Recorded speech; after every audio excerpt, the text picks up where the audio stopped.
Je suis votre humble serviteur Isaac Lacpé. Nous sommes à notre émission Spiritualité et nous. Notre sujet d'aujourd'hui, c'est la réincarnation. Mythe ou réalité? Nous allons en savoir davantage avec notre invité du jour, M. Hippolyte Fatumbi. Bonjour M. Hippolyte. Bonjour Isaac. Comment vous allez? Je vais bien. Alors, comme je l'ai dit, le sujet du jour, c'est la réincarnation. Qu'est-ce que la réincarnation? La réincarnation, c'est cette théorie selon laquelle les êtres humains viennent sur Terre plusieurs fois avant de connaître la perfection. C'est-à-dire que l'âme humaine, dans son cheminement, revient sur la Terre plusieurs fois. Ce qui n'est pas de l'avis de la plupart des grandes religions révélées qui pensent que l'être humain vient sur Terre une fois et selon les actes posés, bons ou mauvais, il ira inévitablement soit au ciel, soit en enfer. Le christianisme adoucit les choses pour dire que ceux qui ont commis de petits péchés iront au purgatoire avant de connaître le ciel. Donc nous allons essayer de comprendre le vrai phénomène de la réincarnation et dans l'objectif de permettre à tous ceux qui cheminent sur le chemin spirituel, qui sont en quête de soi, de réaliser que loin d'être une théorie fallacieuse, la réincarnation n'est ni un mythe, mais une réalité vivante. Alors, à vous entendre, cela veut dire que les religions se trompent? Que les religions se trompent? Non, pas du tout. Et puis, qu'est-ce qu'une religion? Une religion, c'est une fraternité d'espérance. Ça veut dire qu'un illuminé mandaté par Dieu lui-même vient sur terre, a une idée de ce qu'est Dieu, crée des concepts sur lesquels beaucoup de personnes se retrouvent et se mettent ensemble, mais les principes sont toujours sur la base de l'amour, du sacrifice, de la paix, de tout ce qui a rapport à l'harmonie, et une religion est née. Mais quelle que soit la religion, elle ne peut jamais concevoir ce qu'est Dieu. Quelle que soit la pureté, la perfection, parce que dès qu'un homme pense, réfléchit et conçoit Dieu, ce n'est plus Dieu. Dieu est au-delà. Alors nous pouvons voir par exemple au niveau du judaïsme, qui est une religion du respect de la loi et des règles. Après est venu le christianisme, la religion de l'amour. Et ensuite, l'islam, la religion de l'absolu. Et vous allez voir là une évolution du désir de Dieu lui-même de se faire connaître. Parce que le Christ est venu après la loi. Et vous savez très bien qu'il a dit « Je ne suis pas venu pour abolir la loi ». Donc, avant d'entrer dans le royaume de l'amour, il faut d'abord respecter les règles. Et vous savez très bien que au niveau de l'arbre de vie, la Trinité s'exprime au travers de Keter, Chochma, Bina. Bina, c'est la sphère de la loi, du respect des règles. Et pour remonter jusqu'au Père, pour aller vers Keter, on passe maintenant par Chochma, qui va représenter la religion du Fils. Donc Bina, c'est le judaïsme. Chochma, c'est le christianisme. Et Keter va représenter ce qu'on appelle la religion du Père. Donc ceci est très important. Nous devons voir par là Dieu lui-même se fait connaître à travers le temps et l'espace en envoyant des prophètes pour prophétiser et appréhender ce qu'il pourrait être. Mais quel que soit ce que la religion conçoit comme pouvant être Dieu, cela ne sera jamais Dieu. Donc, il faut comprendre ceci de cette manière et nous allons dire que Dieu a un plan dans l'évolution de l'humanité. Vous savez très bien que la règle précède l'amour. Le respect des lois précède l'amour. Dans une ville où tout le monde respecte la loi, l'amour va se manifester. Donc on n'aura plus besoin de policiers. De policiers pour faire respecter les règles. Les policiers disparaîtront le jour où tout le monde va commencer à respecter les règles. Donc ce serait un royaume de l'amour où on fait confiance à tout le monde. Donc ceci est très important. La religion, c'est la phase extérieure de la tradition. Donc elle appréhende Dieu, elle prêche Dieu de manière à incliner le comportement du commun des mortels vers le bien. Mais le fait que les religions ne croient pas à la réincarnation ne veut pas dire qu'elle n'existe pas.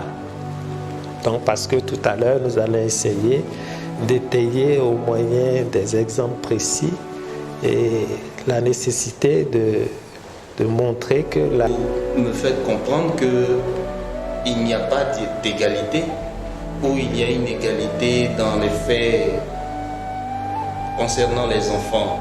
Un enfant naît, il n'est pas malade, l'autre naît, il est peut-être handicapé.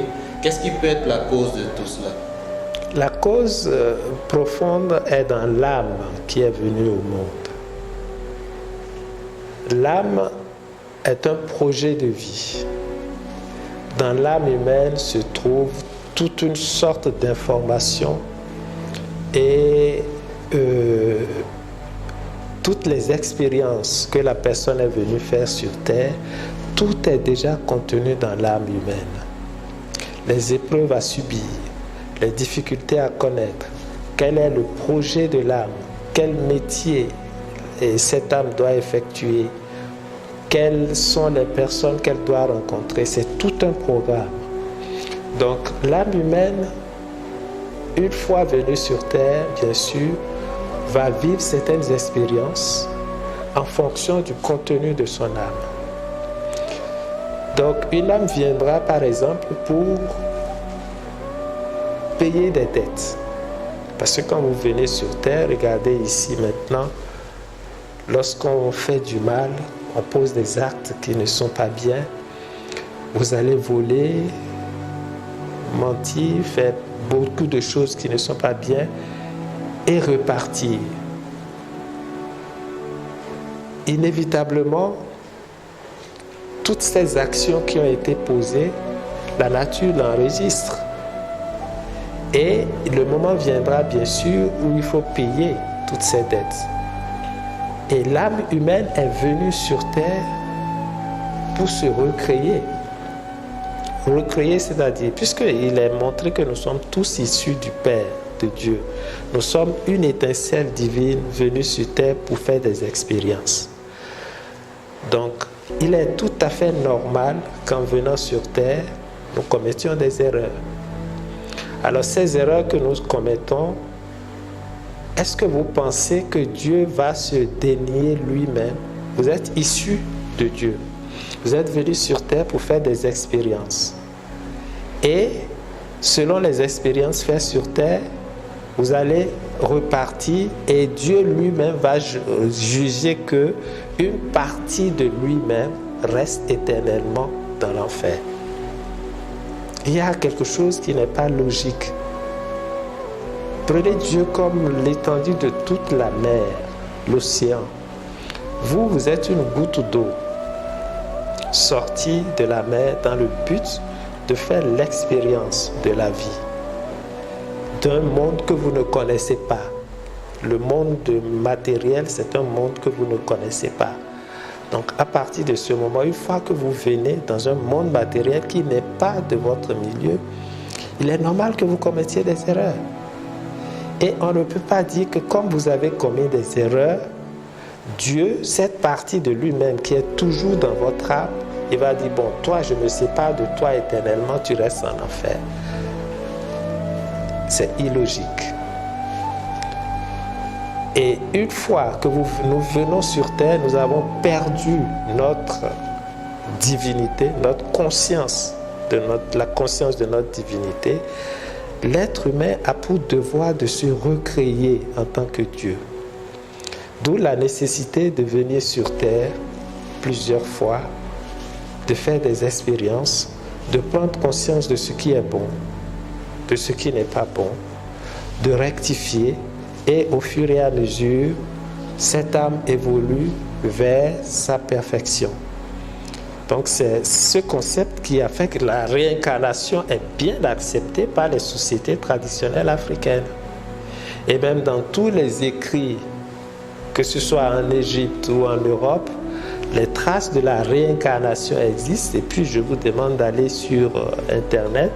Vous voyez, vous aurez très bien des expériences des enfants qui sont revenus sur Terre et qui ont une conscience assez nette de l'endroit où ils avaient vécu avant et qui accompagnent même leurs parents en ces lieux en décrivant des scènes exactes de l'endroit où ils avaient vécu. Donc la réincarnation, c'est un fait, mais une prise de conscience aiguë de ce qu'elle est peut permettre à l'âme humaine d'avancer plus rapidement. La religion que j'ai définie comme étant une fraternité d'espérance, c'est-à-dire un groupe de personnes qui conçoivent Dieu comme ils le pensent, et je dis qu'il sera fait à chaque religion selon son concept de Dieu. Donc, si vous créez un monde où il y a l'enfer et que vous enseignez ça à vos adeptes, le mental de ces personnes, nous prenons conscience que le mental est très important après le décès d'une personne. Donc cette âme, en s'élevant vers le monde divin, aura à vivre nécessairement les concepts de base sur lesquels elle s'est familiarisée pendant qu'elle était sur Terre. Donc, elle aura à vivre cet enfer. Elle aura à vivre cet enfer et cela peut retarder son évolution. Donc voilà pourquoi je dis qu'il sera fait à chaque religion selon le concept qui s'est fait de Dieu. Mais Dieu est au-delà de ce que l'homme peut concevoir de ce qu'il est. En tout cas, nous avons bien compris certains concepts, ce qui concerne la religion et aussi la réincarnation. Mais on peut être réincarné combien de fois? Je dois avouer que le fait que les religions disent qu'il n'existe qu'une seule vie a son avantage. L'avantage est ceci. L'essentiel, ce n'est pas de croire que je vais mourir, revenir. Je peux dire, bon, je commets toutes les fautes que je veux, comme je vais revenir, et après, quand je reviens, je vais corriger. Donc, l'avantage de ce que font les religions est que nous pouvons faire d'une vie plusieurs vies. Une vie pieuse, consacrée à la religion, qu'importe la réincarnation, qu'importe le nombre de fois que nous allons revenir. Ce n'est pas ça le plus important. C'est ce que nous faisons d'une vie. Une vie pieuse, consacrée effectivement à la religion, comme elle l'enseigne, comme elle le fait, peut donner à l'être humain ce qu'on cherche. La religion peut aider à cette récréation. Comme la religion peut aussi induire en erreur à partir du moment où ça peut susciter la peur de l'enfer. Il faudra donc que le croyant ait un concept assez détaillé et qu'il soit conscient des actes qu'il pose pour que le concept de réincarnation, de la non-réincarnation ne soit un blocage. À bien comprendre, on peut gérer notre vie une fois pour de bon. Oui, l'effort que nous faisons dans cette vie pour comprendre et agir dans le sens du bien et être en même temps le pilier de l'œuvre divine. Comprendre ce qu'est le sacrifice, ce qu'est l'amour, ce qu'est la volonté. Savoir que autour de nous, il y a des forces agissantes. Agir en une parfaite harmonie avec toutes ces forces fait de nous un être qui ne subit plus, mais qui peut agir sur les éléments, sur les forces qui l'entourent, et à partir de là, donner une ascension certaine à son évolution. Donc nous ne sommes pas partisans de ceux qui disent qu'il faut venir 144 fois, 200 fois, non. Il faut faire d'une vie plusieurs vies et travailler pour notre propre perfection. Pourquoi? Même si un jour nous devons décider de revenir sur terre, il faut que ce soit sur notre consentement, parce qu'il y a beaucoup de mystères autour. Dans quelles conditions nous revenons sur terre? Le choix de la famille. Un enfant ne vient pas au monde comme ça par hasard. Les familles sont méritées. Un enfant ne peut pas naître chez un couple par hasard. Tout est précisé et chronologique. Mais lorsque nous allons atteindre une certaine perfection, c'est nous-mêmes qui allons choisir nos parents à partir de ce moment. Et c'est nous-mêmes qui allons choisir quel type de métier nous voulons faire. Et quand on viendra sur terre, on sera conscient que c'est ça que je vais faire, c'est plus précis. Mais lorsqu'on est soumis aux éléments, nous naîtrons dans des familles dont on n'est pas conscient. Et c'est là que les effets du karma sont beaucoup plus fulgurantes. Vous avez parlé de famille, naissance dans des familles, tout ça. Est-ce que vous pouvez mieux expliquer un peu la naissance d'un enfant dans une famille riche, la naissance d'un enfant dans une famille pauvre ou modeste? Tout ça, c'est les effets de la réincarnation. Parce que pourquoi un enfant naît dans une famille riche? Pourquoi l'autre naît dans une famille pauvre? Bon, supposons vous êtes né dans une famille riche, moi dans une famille pauvre. Et étant né dans une famille pauvre, je vais fournir plus d'efforts que vous. Je vais travailler plus que vous. Si je prends conscience, je vais faire des choses merveilleuses ou pas merveilleuses. Mais vous, quel mérite avez-vous pour naître dans une famille riche?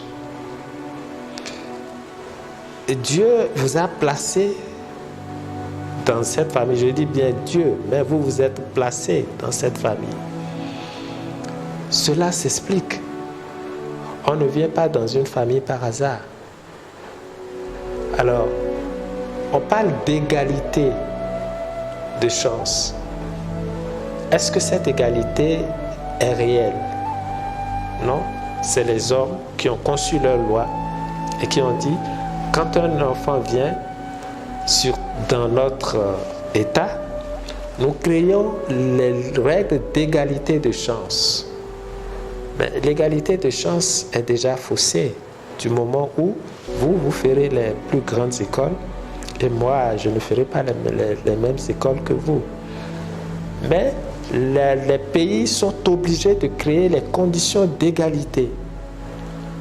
Ça, c'est au niveau de la loi humaine. Mais au niveau de la loi divine, il n'y a pas d'égalité.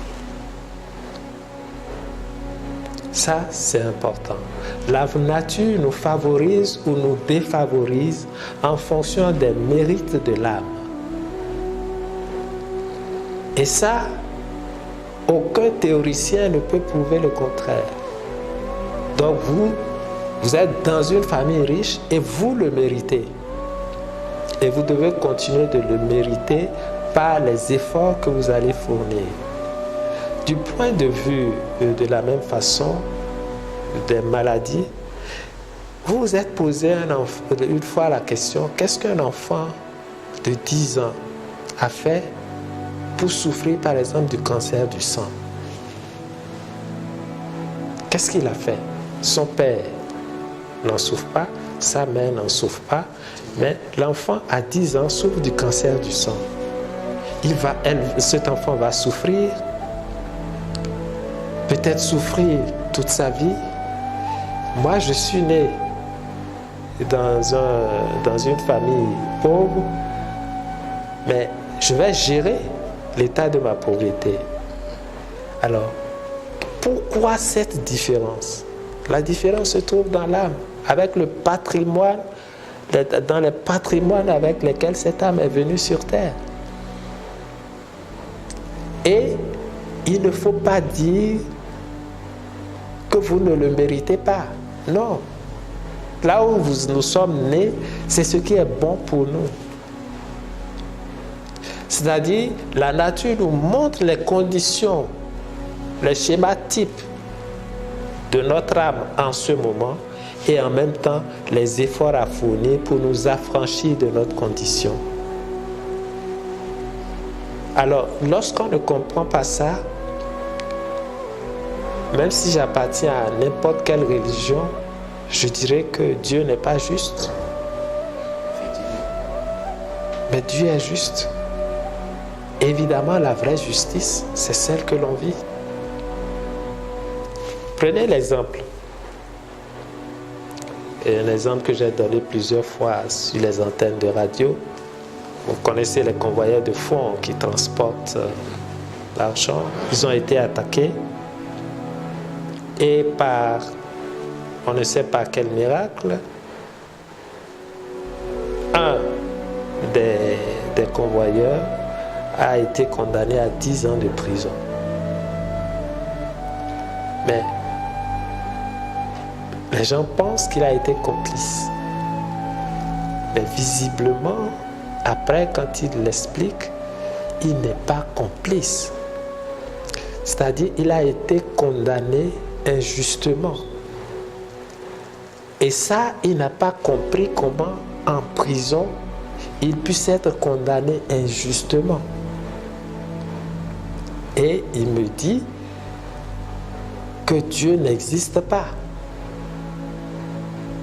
Comment il ne l'a pas fait?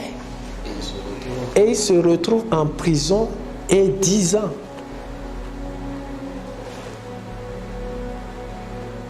Comment vous allez lui expliquer ça?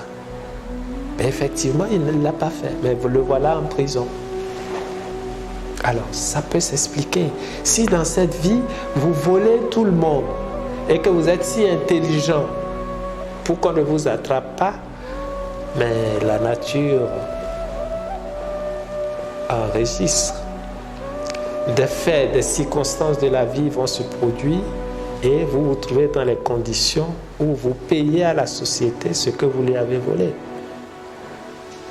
Ça, c'est un fait qui puisse permettre d'expliquer la réincarnation. Dieu est juste. Ce que vous vivez, c'est ça la vraie justice. Est-ce que le fait de se réincarner peut s'arrêter un jour? Et si oui, qu'est-ce qui peut être la cause de cet arrêt? Lorsqu'on atteint un certain état de conscience, d'être éveillé, on n'est plus obligé de se réincarner parce que la vie terrestre n'est pas le seul itinéraire où on vient faire des expériences. Il y a d'autres plans plus importants où on va continuer notre expérimentation pour pouvoir devenir un auxiliaire de Dieu dans l'œuvre de sa création. Ce n'est pas facile. Il n'y a pas que le plan terrestre. Le plan terrestre, c'est juste l'apprentissage du monde matériel, mais il y a d'autres mondes plus subtils où d'autres leçons de la vie nous attendent. Donc, en ce sens, on peut choisir de ne pas se réincarner. Une fois que ce degré de conscience est atteint, on peut choisir de continuer sa route et c'est le cas des grands maîtres qui ont jalonné l'humanité et qui ont fait leurs preuves. Par contre, nous pouvons décider de revenir pour aider le genre humain. Et très souvent, c'est la plupart de c'est ce qui se passe. Les grands maîtres, avant de continuer leur évolution, reviennent toujours pour aider le genre humain. Mais attention, il peut venir sous plusieurs formes. D'abord, il choisira sa famille, il choisira le métier qu'il veut faire. Maintenant, il est libre. Il a respecté la loi. Il peut vivre dans le monde de l'amour. Donc, il peut choisir tout ce qu'il veut, mais pour aider le genre humain, et je vais peut-être vous surprendre, il peut décider de devenir mendiant. Ah bon? Oui, pourquoi pas. Mais les maîtres vont lui demander, mais pourquoi tu as choisi de devenir mendiant? Il dira, pour que celui qui me donnera une pièce, Dieu lui donne grâce sur grâce. C'est sa façon à lui de venir aider le genre humain. Et c'est pour vous dire que il ne nous appartient pas, être humain, de juger le mendiant. Il y a beaucoup de maîtres qui s'humilient pour vous tendre la main. Il ne faut pas juger le mendiant. Sa condition de mendiant est déjà suffisamment humiliante. Il nous appartient, nous, de faire parler notre cœur. Je vous le dis pour dire que le fait de revenir volontairement ne veut pas dire que vous allez décider de vivre dans le palace. Non, ils ont dépassé. Il est là, assis, mais vous ne savez pas dans quelle béatitude il baigne. Quelle symphonie il entend de la musique céleste. Il n'a pas besoin. Le bonheur n'est pas que matériel. Donc c'est pour vous dire que les maîtres ascensionnés qui reviennent, ils ont choisi de revenir pour un but, soit pour sauver l'humanité d'une catastrophe. Ils décideront d'être de grands scientifiques pour aider l'humanité à avancer. Et quand ils ont fini de donner à l'humanité ce qu'ils veulent donner, ils s'en vont. À 30 ans, il a fini sa mission et il s'en va. Et ils le savent. Donc c'est vers cela que l'humanité doit avancer. Travailler de manière consciente pour une humanité qui s'éveille, qui prend conscience qu'elle est une âme. Nous avons une âme collective. Et chacun a son âme. Nous avons une âme collective.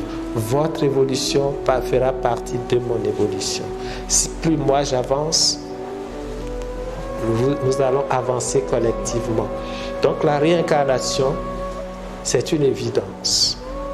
Pour peu qu'on soit un tout petit peu intelligent et qu'on accepte de réfléchir sur le concept de Dieu lui-même, sur la vie terrestre de l'homme, sur les inégalités, et qu'on sache aussi que les religions qui ne l'ont pas accepté le savent très bien dans leur propre tradition, parce qu'une religion, c'est la vision extérieure d'une tradition. Et que celui qui veut avancer, pas plus vite, mais en harmonie avec son âme, prenne conscience de la nécessité d'étudier les sciences initiatiques que notre école, l'école transcendentaliste universelle, s'efforce de diffuser de l'Afrique. Vous savez que nous sommes très en retard. Il n'y a que la connaissance de la sagesse qui peut nous permettre de faire un bond d'avant. Donc, ne parlons pas de ceux qui pensent que la connaissance vient de l'Afrique et qu'il faut retourner à l'ancienne connaissance. Nous parlons de ceux qui pensent que Dieu a un plan pour l'humanité et que certaines connaissances, quoique bénéfiques à un certain moment, ne font plus partie de son évolution et qu'il faille maintenant évoluer en fonction, je le dis très souvent, les rois, tous ces pharaons et ces grands savants qui sont en Égypte, qui étaient en Égypte, c'est peut-être eux qui peuplent aujourd'hui le monde des savants qui se trouvent aux États-Unis, en Angleterre, en France et même en Afrique. Ils font partie du plan de Dieu. On ne va pas retourner à la tradition égyptienne. C'est bon d'en prendre conscience. C'est bon de savoir que la sagesse est née en Afrique. Mais elle est née en Afrique, elle est partie ailleurs. Et pour qu'elle revienne en Afrique, il faut que nous nous éveillons. Il faut qu'on travaille, il faut qu'on prenne conscience de la nécessité d'aller de l'avant. On va s'efforcer de pouvoir prendre conscience pour pouvoir s'éveiller nous-mêmes. Mais juste une parenthèse. Dans des pays comme l'Inde, on a tendance à dire que quand on meurt, on peut se réincarner soit en bœuf, en papillon, ainsi de suite. C'est possible? Oui, nous avons appris ça. C'est une théorie indienne qui dit que si tu ne fais pas du bien, tu peux renaître dans un bœuf ou dans un lion. La spiritualité est logique. Elle est même quantifiable. J'ai dit tout à l'heure que l'âme humaine est comme une boîte noire renfermant toutes les informations de l'âme. Bien évidemment, au fur et à mesure que l'âme humaine évolue, son taux de vibration augmente. Donc, l'âme qui peut, et vous savez très bien que les animaux n'ont pas d'âme. Les animaux ont ce qu'on appelle l'âme groupe. Vous voyez les lions? Les lions ont une âme groupe. Donc, une âme, c'est comme les ampoules. Une ampoule qui est faite pour supporter 300 watts ne pourra pas supporter 500 watts. Elle s'éclate. Donc l'âme humaine ne peut plus retourner dans une âme animale. Si c'est pour payer des dettes, non, il y a plein de conditions pour permettre à une âme qui a enfreint aux lois de l'harmonie universelle de payer ses dettes en étant dans un corps humain. Nous sommes au terme de notre émission Spiritualité et nous. Le thème de ce jour, c'était la réincarnation. Nous avons eu un bel échange avec notre grand spiritualiste, M. Hippolyte Fatumbi. Il s'est exprimé en long et en large sur ce sujet et nous a expliqué ce phénomène. Alors, croire ou ne pas croire, tout vous revient. C'était Spiritualité et nous.